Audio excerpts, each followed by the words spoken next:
Opening scene: The Queen's Chamber, London, 1584. It was a grey morning in London. The damp air clung to the stone walls of Greenwich Palace, where Queen Elizabeth I, wrapped in gold and crimson silk, stood before a window that overlooked the River Thames. The scent of ink, parchment, and beeswax filled the room. At her side stood Sir Walter Raleigh, tall, confident, dressed in a velvet doublet that shimmered in the candlelight. He bowed, then straightened with the poise of a man used to charming royalty. "Your Majesty," Raleigh began, his voice steady. "Spain grows fat from the gold of the Indies. They rule the oceans, the trade, the faith itself. But the New World is vast, too vast for one empire alone. Give me your blessing, and I will plant England's banner there, before Spain swallows it all." Elizabeth's sharp eyes studied him. "And what will you call this new world?" Raleigh smiled. "I would name it Virginia, in honor of my virgin queen." A faint smile flickered across her lips. "Then go," she said. "But bring me not only glory, Sir Walter. Bring me proof." And with that, the dream of America began, not as a land of liberty, but as a weapon in an empire's game. The first voyage, across the Atlantic. In April 1584, two small ships, the bark Raleigh and the Dorothy, departed England under the command of Philip Amadas and Arthur Barlow, Raleigh's trusted captains. Their goal? To scout potential sites for colonization, gather intelligence, and return before autumn. The Atlantic was merciless. The men endured weeks of storms and sickness, yet when they finally sighted land, the glimmering green outline of what would one day be North Carolina's Outer Banks, they felt as though they had reached paradise. Barlow wrote later, "We found it to be the most plentiful, sweet, fruitful land under the heavens, the smell of the shore being so sweet and strong as if we had been in the midst of some delicate garden." They anchored off a long, sandy barrier island, Roanoke, and met the native Sabotage and Croatoan tribes. The encounters were cautious but cordial. The English traded metal tools and cloth for food and pearls. Two natives, Monteo and One Cheese, agreed to accompany the sailors back to England. They would become living evidence that Raleigh had discovered not just land, but people, potential allies, converts, or subjects. The ships returned to England in September 1584. The Queen was delighted. Raleigh received a knighthood and the authority to colonize the new territory. The imperial rivalry.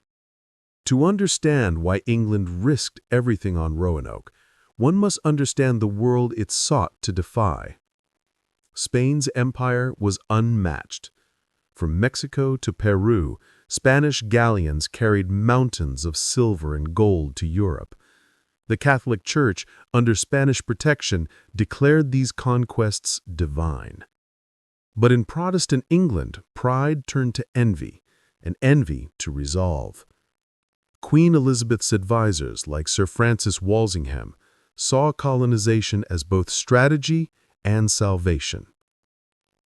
If England could establish a permanent base in the New World, it could attack Spanish shipping, claim resources, and spread Protestant faith. It would no longer be the underdog of Europe. Raleigh's plan promised all of this.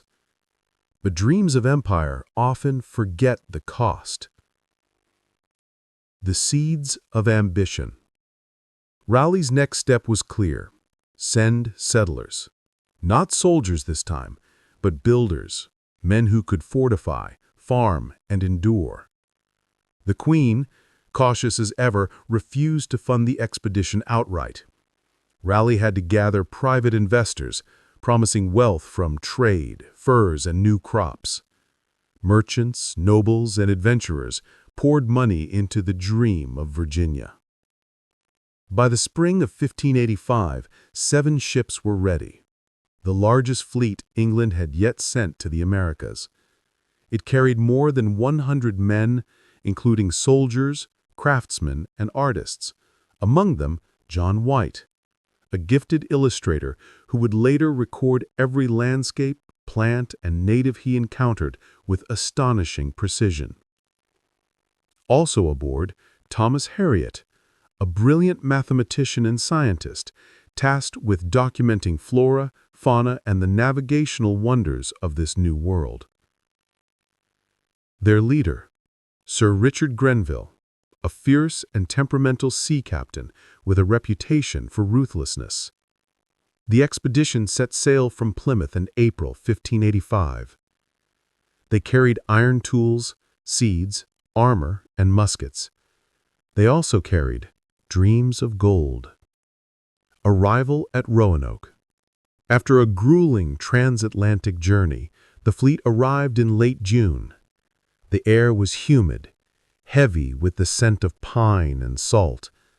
The men stepped onto Roanoke Island, a lush, marshy paradise that seemed untouched by human hand. At first, relations with the native tribes were peaceful. The Croatoans, led by Chief Menteo's people, welcomed the English. They shared corn, fruits, and fish. Harriet wrote in awe, "Their corn growth 2 or 3 times higher than ourselves, yet with little labor. The land is the most plentiful I ever saw."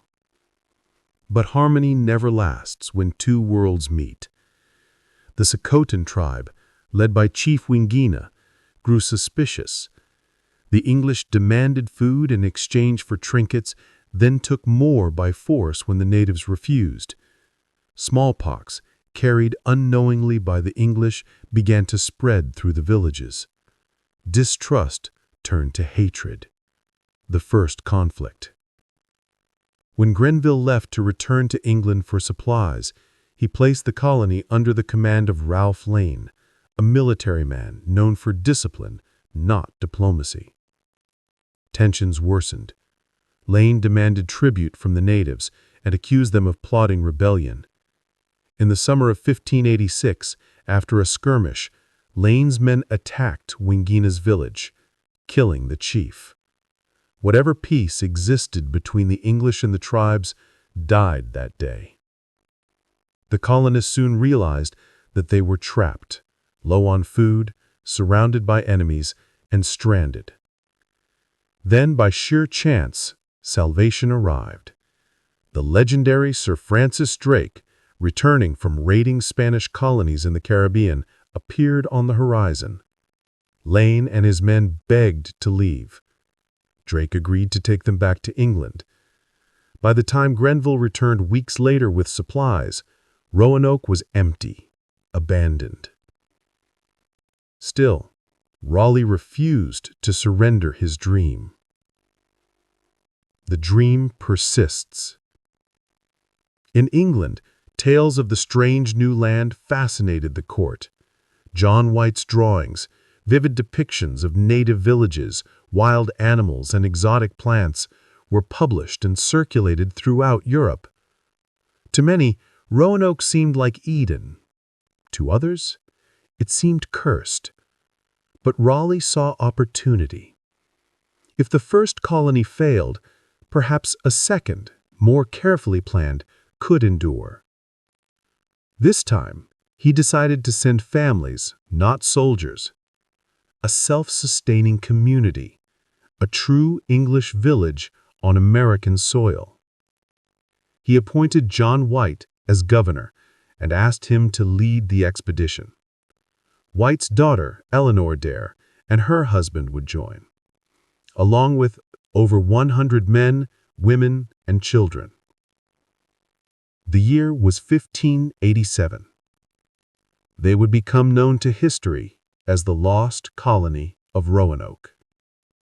The dream of empire is often written in the language of courage, but it is remembered in the silence of the vanished.